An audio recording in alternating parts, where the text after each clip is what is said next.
Hi, my name's Dawn.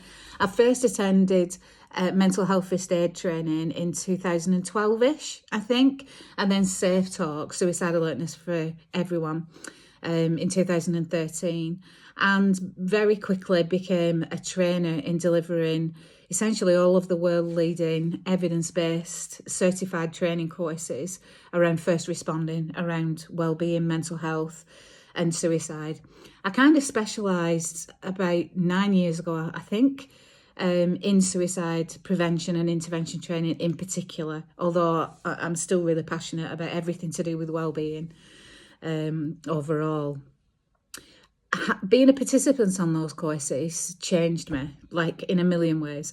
I already had a background of a couple of decades, shall we say, in support, or trying to support people as best I could. So I'd been a youth worker, a residential social worker, a field social worker, a caseworker, etc., etc. And I'd been to university and I'd done additional studies, etc., theoretical studies.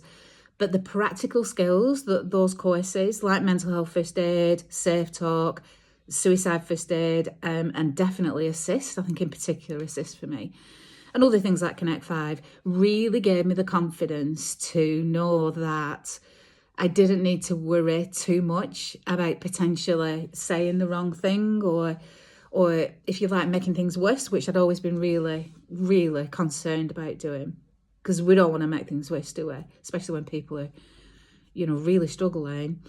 And what those courses gave me was a framework. So they give you a first responder model, a little bit like physical first aid, which if you vaguely follow those steps, really, it's going to ensure that we have a boundaried, a safe conversation, a brief intervention with somebody that makes them feel heard, seen and valued, and helps us help them to then signpost themselves onto the help that hopefully is going to help them.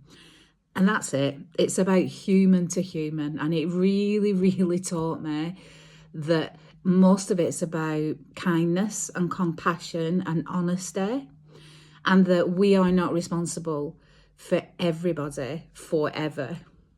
I hope that makes some sort of sense. I know that the training works because I've used it myself. I can't even tell you how many times, whether that's been in a work kind of situation or with family or with friends, certainly with, if you like, the general public while I've been out and about working or whatever, probably hundreds and hundreds and hundreds of times. And I know that it works because there isn't a week of my life goes by where I don't have a message from somebody, whether that's on social media or an email or a text, a past participant who's used that training and it's helped them to help somebody else. And quite often it's helped them to help themselves. So it's beautiful, and it's a huge privilege to be a part of what I think is the revolution around the community, supporting the community. So that's what it's about, really.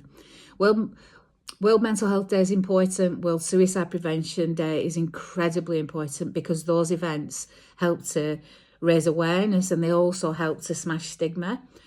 But for me, much more importantly than that, or in addition to that, is the fact that it's an opportunity for us all to come together and underline those points that suicide is not rare, that it's not something that should be hidden or surrounded by silence, because the bottom line is that awkwardness that we have around talking about suicide and death, really, in general, all that silence and that awkwardness and that, discomfort is literally killing us. So the only way to do things differently is to do things differently, which for me means to talk about it.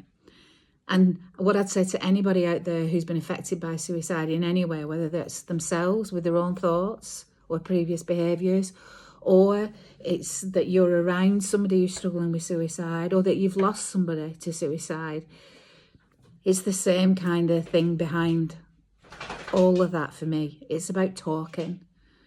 So please talk about how you're feeling, because there's many, many, many of us that do want to listen. There's loads of helplines available, some of them 24/7. Speak to your doctor, speak to somebody who you love or that you know who loves you. Go onto the council's website, go onto the NHS's website, and you'll find access to loads of suggested organisations that really want to listen to how you're feeling.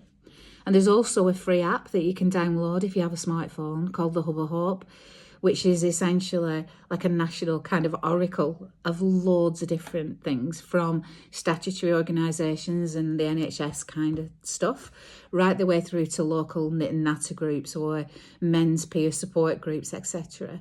And all the details are there. So please talk, and thank you.